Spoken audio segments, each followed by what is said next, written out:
Assalomu alaykum, hurmatli tomoshabinlar. Bugun mana shu sinfimizda talabalar orasida diniy savollar haqida savol-javob o'yinini o'ynaymiz. To'rtta savol beramiz. Agar to'rtta savolga javoblar beradigan bo'lsa, o'sha to'g'ri javob bergan talabamizga sovg'alarni taqdim qilamiz. Hozir birinchi talabamiz bilan uchrashamiz va birinchi savolimizni beramiz. Xo'p, sizga hozir to'rtta savol beraman. Agar to'rtta savoldan har biriga to'g'ri javob beradigan bo'lsangiz, sovg'a olasiz. Agar bittasini topa olmay qolsangiz, yutqazasiz. Tayyormisiz? Demak, boshladik. Tayyormisiz? Unday bo'lsa, birinchi Qur'ondan savol beramiz. Eng katta sura Qur'oni Karimda qaysi? Baqara.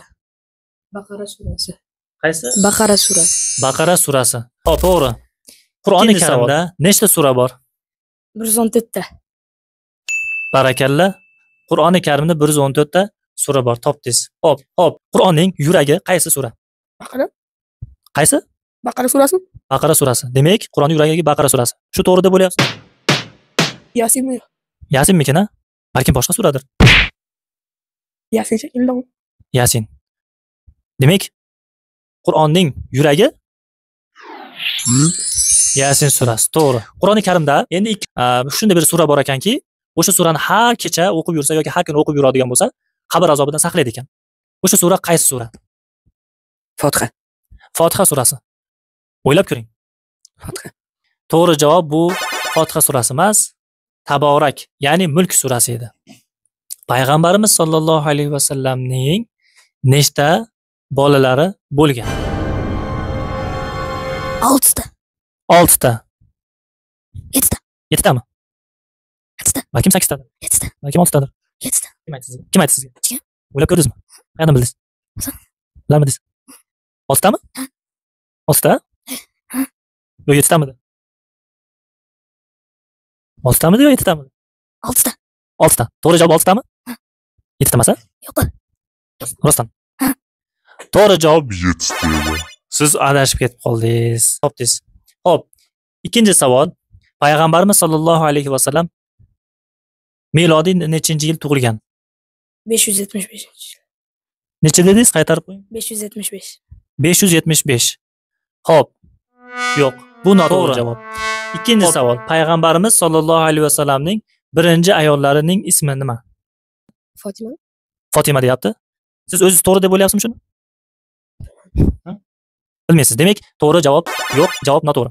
Payg'ambarimiz sollallohu alayhi va sallam necha yoshlarida payg'ambar bo'lgan? 43 mi? 43. To'g'ri deb o'ylayapsizmi shuni? Javob noto'g'ri. Payg'ambarimiz sollallohu alayhi va sallam 40 yoshlarida payg'ambarlik vazifasi berilgan.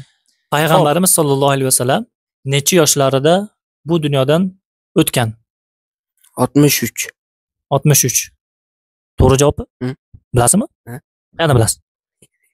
Eshitganmisiz yo o'qiganmisiz yo ko'rganmisiz? Eshitganman. Mashalloh. Bu eshitganingiz to'g'ri deb o'ylayapsizmi? Ha. Balkim 64 yoshdadir. 63 ta. 63. Qabul qilamizmi? Qabul qilaylik. Demak, to'g'ri javob 63 yoshida to'g'ri javob berdi. Eng birinchi payg'ambar kim? Odam alayhissalom. Barakalla, topdingiz. Payg'ambarimiz sollallohu alayhi va sallamning otalarining ismi nima? Abu Talib. Abu Talib. Abu Talib? Abdulloh. Abdulloh? To'g'ri javobmi? Xo'p, to'g'ri javob Abdulloh. to'g'ri. Payg'ambarlar tarixidan bitta voqeani aytaman. O'sha voqea qaysi payg'ambarga tegishli ekanligini aytasiz. Ikkita odam aholisi bilan kelib dengizga keladi. Dengizni hassasi bilan bitta urganda ikkiga ochiladi. Va aholisi bilan ana shu dengizdan o'tib ketadi. O'sha payg'ambar kim? Yusuf. Yusuf alayhisalom. To'g'rimi shu? Shu to'g'ri. Bilmadingiz. Demak, javob bu Muso payg'ambar edi. Bir o'sha payg'ambar boltasini ko'taradida butxonaga kirib turib, hamma butlarni parcha qilib sindirib, katta but qolganda o'shini oldiga boltasini qo'yib qo'yadi. O'sha boltani qo'yib qo'ygandan keyin bayram qilib kelgan odamlar kirib butxonasiga qarasa, hamma butlar sinib yotganini ko'radi. Buni kim qildi? Qaysi ahmoq bizni xudolarni shu ahvolga keltirdi deb hammasi talashib turgan paytda bittasi aytadi, bu palonchi odam qildi.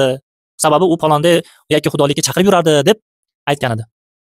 Demak, u palonchi odam degan payg'ambar kim edi? Ibrohim alayhissalom. Mashalloh, Ibrohim alayhissalom. Rostdanmi? Ha. Balkim boshqadir. Ibrohim alayhissalom. Sulaymondir balkim. Yo'q. Balkim Ibrohim alayhissalom. balkim Yaqub alayhissalomdir. Balkim Yahyo alayhissalomdir. Ibrohim alayhissalom. Balkim Musa payg'ambardir. Yo'q. O'ylab ko'ring. O'yladim. Nimani o'yladingiz? Ibrohim alayhissalom. Mashalloh. Qabul qilamizmi? To'g'ri javob Ibrohim alayhissalom. To'g'ri. Xo'p, endi oxirgi savolimiz. Qur'oni Karimda eng kichkina sura qaysi? Kavsar surasi. Kavsar surasi. Barakalla. Demak, savolimizga to'g'ri javob berdi. Bitta payg'ambar quduqqa tashlanadi.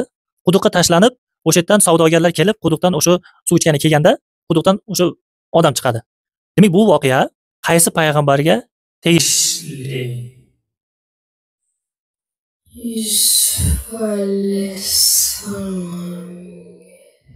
Barakalla. Yusuf alayhisalomning voqeasi mana shu voqeaga aloqador.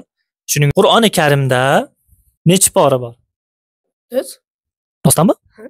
Balkim 35 poradir. 30 pora. Yo'q, 30 pora. o'ylab ko'ring yaxshiroq. O'yladim 30 pora bor. 30 porami yoki 30 juzmi? 30. 30 varaqmi?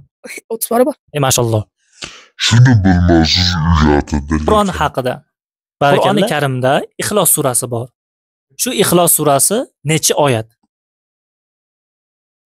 4. O'ylab ko'ring. 5. 5. Yana ham o'ylab ko'ring. 5 ham. Balkim 6dir. 5. Balkim 7dir. Yo'q. Balkim 3dir. 5. 5. Ixlos surasi 5 oyat. Qabul qilamizmi yoki yo'qmi? Ha? Qabul qilaylikmi? Ha, bo'pti. Bo'lmasa Ixlos surasi 5 emas 4 edi. Mashalloh. Muallim sonida arab alfavitida nechta harf bor? 28. 28 ta bo'ldi. To'g'ri javob nechta ekan? 28. 28 ta. Demak, To'g'ri javob 28. Barakalla.